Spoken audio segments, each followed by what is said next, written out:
सभी को नमस्कार दोस्तों। सबसे पहले आप यहाँ पे सिल्वर का चार्ट देख रहे हैं और कल सिल्वर की, मिनी सिल्वर की और बड़े गोल्ड की एक्सपायरी है 27 तारीख की। तो कल खुलते ही एक बहुत बड़ा मूवमेंट गोल्ड सिल्वर के अंदर देखने को मिलेगा। सिल्वर कल जो बंद हुई है, बड़ी सिल्वर, वो 3,35,000 रुपए के आसपास बंद हुई है, जिसके अंदर यहां से 25,000 से लेकर 27,000 तक का मूवमेंट कल के दिन में देखा जा सकता है। क्योंकि यदि हम वर्ल्ड मार्केट की बात करें तो आज हमारे यहां पे बंद था, मगर वहां पे बाजार खुला हुआ, तो आप यहां पे देख रहे हैं सिल्वर जो करंट में चल रही है अभी 7.5% ऊपर सिल्वर चल रही है और 2% गोल्ड यहां पे ऊपर चल रहा है। तो जिस तरीके से मैंने थंबनेल का नाम भी रखा है कि हाई वोलेटिलिटी के अंदर कल गोल्ड और सिल्वर की एक्सपायरी होनी है, तो अगर सिल्वर यहां पे 3,35,000 के आसपास बंद हुई है तो 3,60,000 के आसपास कल सिल्वर यहां पे ओपन होने की मॉर्निंग में उम्मीद है। तो आप इन चीजों का ध्यान रखिए। कल किस तरीके से हम ट्रेड करें उसके बारे में भी चर्चा करेंगे। गोल्ड के बारे में अभी थोड़ी देर में बात करेंगे, पहले सिल्वर के बारे में बात करते हैं। सिल्वर 3,60,000 के आसपास खुल सकती है। सिल्वर के अंदर अगर हम 5,000 के गैप की बटरफ्लाई के अंदर बात करें तो 5,000 का जो बटरफ्लाई का गैप था, बड़ी मुश्किल से जो फ्राइडे में जो क्लोजिंग देके गया है 5,000 का एट द मनी या उससे हल्का सा भी दूर का, वो 450 से लेके 500 रुपए से ऊपर का रेट वहां पे ओपन नहीं कर रहा था। आप देखिए, जबकि सिल्वर के अंदर केवल एक दिन की एक्सपायरी का केवल गैप रह गया, उसके बाद भी 5,000 का गैप 10% पे भी मूवमेंट यहां पे नहीं कर रहा है। तो इसका मतलब क्या है कि इन्हीं बदलों की वजह से पता लगता है कि बाजार के अंदर स्टेबिलिटी बिल्कुल नहीं है और सिल्वर के अंदर एक्सपायरी के दिन भी बड़ा मूवमेंट देखने को मिल सकता है। तो सिल्वर के अंदर यदि आप देखेंगे तो 3,60,000 का जो एक स्ट्राइक प्राइस खुलने की, जो सीएमपी खुलने की उम्मीद है, एक्सचेंज ने वहां पे वैसे ही क्या कर रखा है कि स्ट्राइक ओपन नहीं कर रखी है। तो एट द मनी की तो शायद स्ट्राइक आपको ओपन कल भी नहीं मिलेगी। बहुत ज्यादा उम्मीद है कि 3,45,000 तक की मैक्स टू मैक्स आपको स्ट्राइक ओपन मिले, या बहुत ज्यादा 3,50,000 की। क्योंकि बाजार के अंदर जो इतने बड़े बड़े मूव आ रहे हैं, एक्सचेंज भी उसके अंदर ऊपर की कॉल साइड की कोई स्ट्राइक वहां पे ओपन ज्यादा दूर की नहीं कर पा रहा है। वो केवल एट द मनी के आसपास की ही स्ट्राइक वहां पे ओपन रहती है, वो चाहे आप सीआर के अंदर ट्रेड कर रहे हैं और चाहे आप बटरफ्लाई के अंदर ट्रेड कर रहे हैं। कल के दिन आप ये मान के चलें, जो लोग ये सोच रहे हैं कि 1,000 के गैप में या 2,000 के गैप में काम करेंगे, तो मुझे नहीं लगता कि कल एक्सपायरी के अंदर भी 1,000-2,000 का गैप कोई काम करेगा।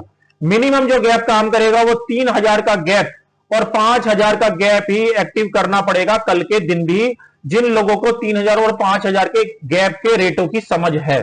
क्योंकि 2,000 का गैप और 1,000 का गैप इस वजह से काम नहीं करेगा क्योंकि देखिए 25,000 रुपए सिल्वर यदि ऊपर खुल जाती है तो आप ये समझिए कि प्राइस के अंदर स्टेबिलिटी नहीं है।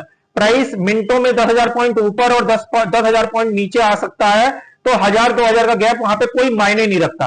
अगर हम 3,000 के गैप की बात वहीं करते हैं, अगर हम 3,000 के गैप की बात करते हैं तो 3,000 के गैप के अंदर कम से कम 9,000 पॉइंट ऊपर और नीचे बटरफ्लाई के मिला के कवर हो जाते हैं। तो इसलिए यही गैप काम करेगा, या 5,000 का गैप काम करेगा। 5,000 के अंदर 15,000 पॉइंट की मूवमेंट करीबन करीबन कैप्चर हो जाती है।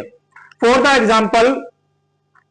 एग्जाम्पल यदि हम 3,45,000 का, आप ये मान के चलें कि 3,45,000 से ऊपर का कोई स्ट्राइक प्राइस यदि ओपन नहीं है, तो 3,45,000 का अगर हम ऊपर और नीचे लगाएंगे 5,000 का गैप, तो नीचे हो गया 3,40, सेंटर हो गया 3,45 और ऊपर हो गया 3,50। अगर 3,50 का स्ट्राइक कल खुला हुआ नहीं मिला तो 3,45 का सेंटर भी 5,000 के गैप में काम नहीं करेगा। तो मिनिमम जो सेंटर वहां पे काम करेगा वो करेगा 3,40 का। तो इस तरीके से क्या है कि वो 5,000 पॉइंट और 3,000 के गैप में 9,000 पॉइंट कवर कर लेगा। तो यही दोनों गैप वहां पे काम करेंगे। 3,000 के गैप में जो रेट आना चाहिए जो सेल साइड का, वो करीबन करीबन 350 रुपए के आसपास या 300 रुपए के आसपास का रेट वहां पे आना चाहिए। क्योंकि मैं ये ऑब्जर्व कर रहा था फ्राइडे में भी कि 5,000 के गैप में 10% तक का भी रेट पूरी तरीके से टोटल गैप का खुला हुआ नहीं था। यानी अगर हम 5,000 का गैप कोई प्ले कर रहे हैं कमोडिटी के अंदर, 5,000 का कोई से भी स्ट्राइक का, तो उसके अंदर 5,000 के गैप के हिसाब से 10% भी लगाऊं तो 500 रुपए का रेट वहां पे एज ए पैरिटी आना चाहिए, मगर ऐसा नहीं हो रहा था। वहां पे मैक्सिमम जो रेट जा रहा था वो 450 के आसपास ही रेट जा रहा था। तो ऐसे ही 3,000 के पॉइंट का भी मैं मान के चलता हूं कि 300 से लेके 270 250 रुपए का रेट ही आपको कल के दिन में यहां पे ओपन होता दिखाई देगा।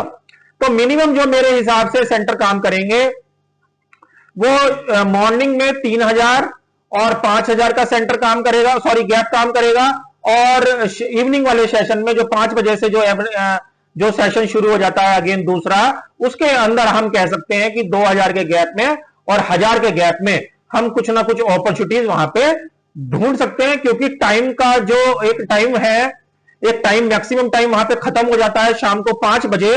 तो हम 5 बजे के बाद, क्योंकि 11:30 बजे जो 12 बजे तक का समय रह सकता है, उसमें हम सोच सकते हैं कि एक बार को 2,000 और 1,000 का गैप वहां पे शिफ्ट कर दे, 3,000 और गैप 5,000 का गैप छोड़ के। तो इस तरीके से हम कल की जो है ट्रेडिंग को यहां पे डिजाइन करके रखेंगे। मॉर्निंग में हाई वोलेटिलिटी के अंदर बाजार खुलेगा, जो है गोल्ड भी करीबन 3,000 से लेकर 3,500 रुपए के आसपास ऊपर खुलेगा, और सिल्वर भी 25,000 से लेकर 30,000 के करीब ऊपर खुलेगी। तो उसके अंदर केवल यही दोनों गैप यहां पे काम करेंगे, 5,000 और 3,000 मॉर्निंग के सेशन में।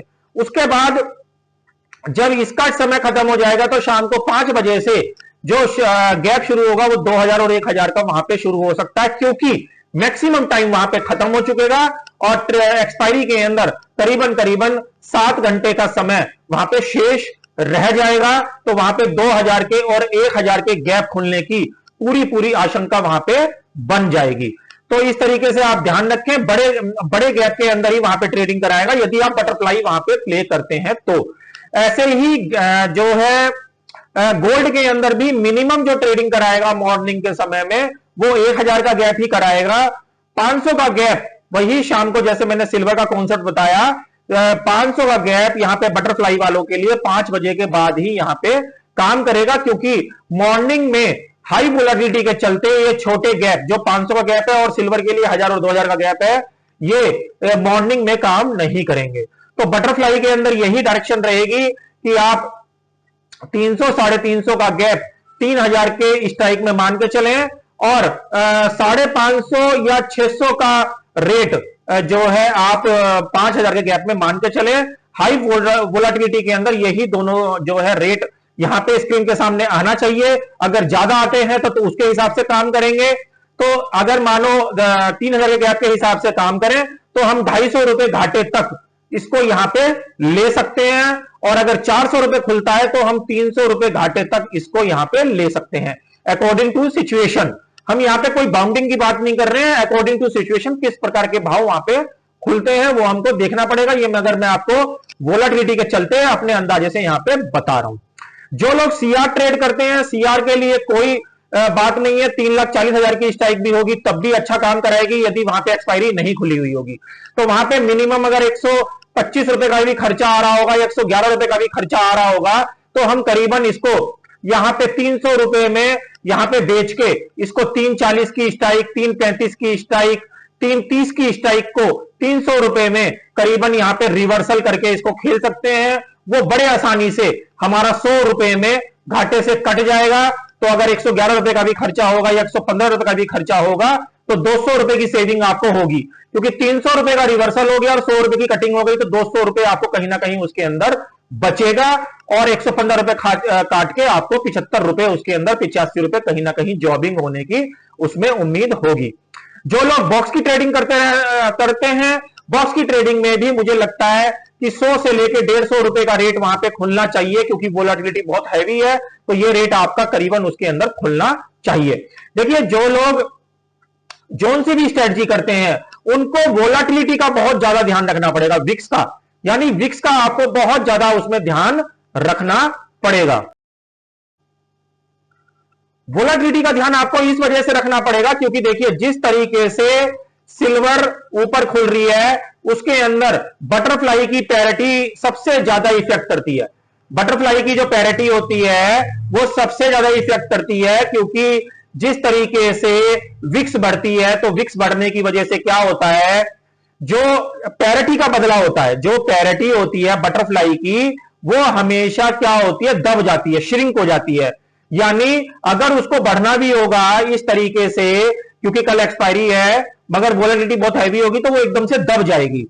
यानी यदि वो हम मान के चलें कि 10% की पैरिटी खोलेगा टोटल गैप की, या 12% की पैरिटी खोलेगा टोटल गैप की, तो वो घट के 8% या 9% पे ट्रेड करने लगती है, क्योंकि वोलेटिलिटी इतनी हैवी होती है कि प्राइस को खुद नहीं पता होता कि वो कौन से सेंटर के पास जाके इवनिंग में ट्रेड करेगा। इसी वजह से ये इंपैक्ट हमको पैरिटी के अंदर देखने को मिलता है।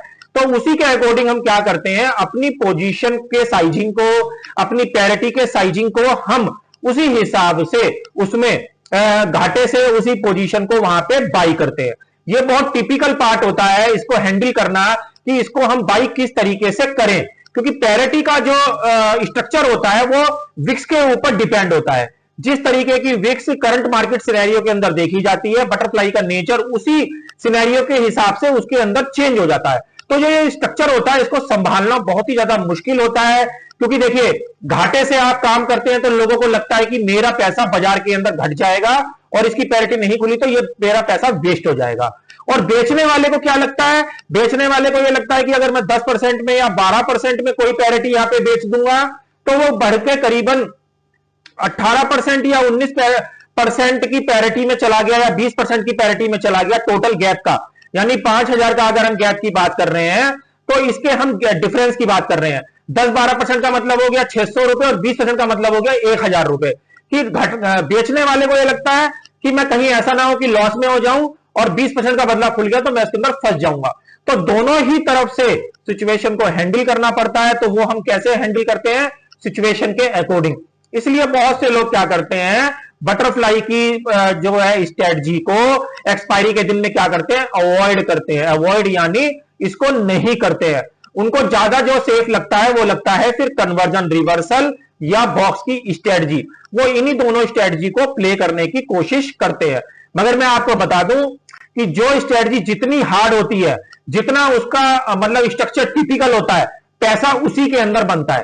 कहने का मतलब यह है कि लोग सीआर और बटरफ्लाई की स्ट्रेटजी करते जरूर हैं, बॉक्स की स्ट्रेटजी करते जरूर हैं, बट जितना पैसा सीआर और बॉक्स के अंदर बटता है उससे कहीं ज्यादा ट्रिपल पैसा आपको बटरफ्लाई के अंदर देखने को मिलता है, बशर्ते कि आपको उसका नेचर, उसका विक्स के अकॉर्डिंग उसका प्राइस मूवमेंट, घाटे से कब लेना है कब बेचना है, उन सब चीजों को आप अटेंड यानी टैगल कर सकें बाजार की वोलाटिलिटी के चलते।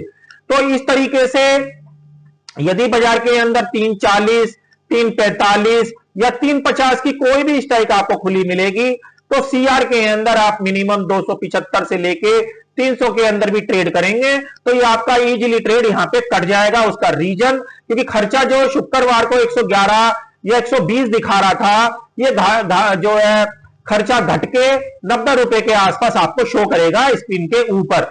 90 और 95 रुपए के आसपास ये खर्चा आपको शो करेगा। तो अगर आप 300 रुपए में भी 275 रुपए में भी पैरिटी बेचेंगे वो कहीं ना कहीं आपकी 100 रुपए माइनस में कट जाएगी या इससे कम में भी कट सकती है। वो सिचुएशन के अकॉर्डिंग देखना पड़ेगा। तो इन सब चीजों को आप मद्देनजर रखना। कल बाजार बहुत तेज खुल रहा है, 27,000 के करीबन सिल्वर और गोल्ड के अंदर जो गोल्ड का प्राइस यहां पे बंद हुआ है, क्योंकि कल बड़े गोल्ड की भी क्लियरिंग है, तो ये जो गोल्ड आपको यहां पे दिखाई दे रहा है 1,56,000, ये भी करीबन कल 1,59,000 और 1,60,000 के आसपास यहां पे खुल सकता है। तो गोल्ड के अंदर मैंने आपको बता दिया मिनिमम 1,000 का गैप आपको प्ले करना पड़ेगा मॉर्निंग वाले सेशन में। चाहे बेशक आप इवनिंग वाले सेशन में जो 5 बजे के बाद चलता है उसमें आप इसको 500 वाले में शिफ्ट कर दें, वो अलग बात है, मगर मॉर्निंग में आपको यही वाला गैप सूट करेगा विक्स के चलते। तो ये जो चीज मैंने हिडन चीजें हैं कल की वोलाटिलिटी को देखते हुए मैंने आपको एडवांस में बता दी है। सिल्वर के अंदर जिस तरीके का ट्रेंड है, ट्रेंड की भी बात कर लेते हैं। जिस तरीके से सिल्वर का ट्रेंड है, देखिए ऑल टाइम हाई पे सिल्वर ट्रेड कर रहा है। इसको बिल्कुल भी हम चेस नहीं करेंगे, इसको ये नहीं सोचेंगे कि सिल्वर जो है मॉर्निंग में ऊपर खुलने के बाद एकदम से नीचे आ जाएगी, ऐसा सोचना व्यर्थ है। उसके अंदर प्राइस का मूवमेंट देखना पड़ेगा कि प्राइस किस रेंज के अंदर वहां पे मूवमेंट कर रहा है। तो उसी मूवमेंट के हिसाब से अगर मानो सपोज 3,60,000 रुपए सिल्वर खुलती है, तो हम मान के चलते हैं कि 3,65,000 और 3,45,000 के बीच में सिल्वर का प्राइस कहीं ना कहीं सेटल होगा, यदि ये 60 से ऊपर नहीं जाती है। तो 3,45 से लेके 3,65 का जो सेंटर है, इसके बीच का कहीं ना कहीं हम ट्रेड करेंगे 5,000 के गैप में, 3,000 के गैप में या 2,000 के गैप में, जहां पे भी हमें कल के दिन मिलेगा। क्योंकि बाजार देखिए ऑल टाइम हाई पे चल रहा है, ऑल टाइम हाई बाजार की कोई लिमिट नहीं होती है, खास करके सिल्वर में। सिल्वर में डेली आप देख रहे हैं इस तरीके का मूवमेंट देखने को मिल रहा है। इंट्राडे में यह भी हो सकता है मॉर्निंग वाला सेशन वो नीचे लाए ही ना, और मॉर्निंग वाले सेशन में वो ऊपर ही रखे, तो इवनिंग वाले सेशन में एकदम से उसको रिड्यूस करके एकदम सडनली स्पाइक के जरिए उसको तोड़ दे। क्योंकि मैं फ्राइडे में भी देख रहा था, जो भी मेरी बटरफ्लाई वहां पे प्लस थी, मैं उनको इवनिंग के समय में सारी 11:55 से पहले पहले सारी क्या करके गया, नील करके गया। क्योंकि जो बाजार के अंदर वोलेटिलिटी दिख रही थी वो 8% से लेकर 9% का टोटल गैप का जो है गैप खोल पा रहा था। तो मैं समझ रहा था कहीं ना कहीं इसकी जो वोलेटिलिटी है वो हमें एक्सपायरी के दिन यानी 27 तारीख को भी देखने को मिलेगी, जो कि यहां पे हमको इंप्लीमेंट भी होता हुआ कल के दिन दिखाई देगा। इस वाले वीक में भी गोल्ड और सिल्वर के अंदर बहुत भारी मूवमेंट होने की आशंका है, क्योंकि 1 फरवरी का बजट है जिसके अंदर संडे पड़ रहा है। संडे को भी बाजार यहां पे खुलेगा, क्योंकि बजट आ रहा है, तो बजट के अंदर भी दोनों गोल्ड और सिल्वर और एनजी और कॉपर के अंदर भी और क्रूड ऑयल के अंदर भी काफी बड़ी मूवमेंट देखने को मिल सकती है। नेचुरल गैस भी काफी ऊपर खुल रही है, करीबन 5% के आसपास मैं देख रहा था कि नेचुरल गैस के अंदर भी यहां पे आप देखेंगे नेचुरल गैस के अंदर भी 5-5.5% की मूवमेंट आपको ऊपर को देखने को मिलेगी कल। तो इस तरीके से आपकी कोई भी क्वेरी है, आप मेरे व्हाट्सएप नंबर 7055440003 पे आके कोई भी आपकी एल्गोरिथम एमसीएक्स को लेके कोई भी ट्रेडिंग की क्वेरी है, आप यहां पे आके अपने क्वेश्चन के आंसर यहां पे जान सकते हैं। वो सीआर के लिए, कन्वर्जन रिवर्सल 2 लाख की सीआर के लिए, और बटरफ्लाई के लिए, बॉक्स के लिए, बटरफ्लाई स्प्रेड के लिए, इस तरीके की जो भी स्ट्रेटजी आप यूज करते हैं वो आप इनके आंसर यहां पे ले सकते हैं, और इसके कोर्स को भी आप यहां पे ज्वाइन कर सकते हैं। इसमें हम बिल्कुल डीपली तरीके से बताते हैं कि हाई वोलेटिलिटी और लो वोलेटिलिटी में बटरफ्लाई के अंदर किस तरीके से ट्रेड करें, कौन सी स्ट्रेटजी कौन सी वोलेटिलिटी के अंदर काम आती है, सीआर की स्ट्रेटजी में क्या क्या ध्यान रखें, इन सभी क्वेश्चनों के आंसर आपको उस कोर्स के अंदर डीपली तरीके से पढ़ने को मिलते हैं। तो आशा करता हूं ये जो यूजफुल जो है वीडियो मैंने कमोडिटी ट्रेडर के लिए बनाया, वो कहीं ना कहीं आपको कल के ट्रेडिंग सेशन में कहीं ना कहीं हेल्पफुल होगा, और आपको अगले ट्रेडिंग सेशन के लिए कोई ना कोई यहां पे एक लीड भी मिली होगी, जिसके अकॉर्डिंग आप अपनी सीआर, बॉक्स और बटरफ्लाई की यहां पे स्ट्रेटजी को उसके अकॉर्डिंग प्ले कर पाएंगे। तो ऐसे नॉलेज भरे वीडियो मैं आगे भी लेके आता रहूंगा। अगले वीडियो में फिर मिलेंगे, तब तक के लिए ओम नमो भगवते वासुदेवाय नमः।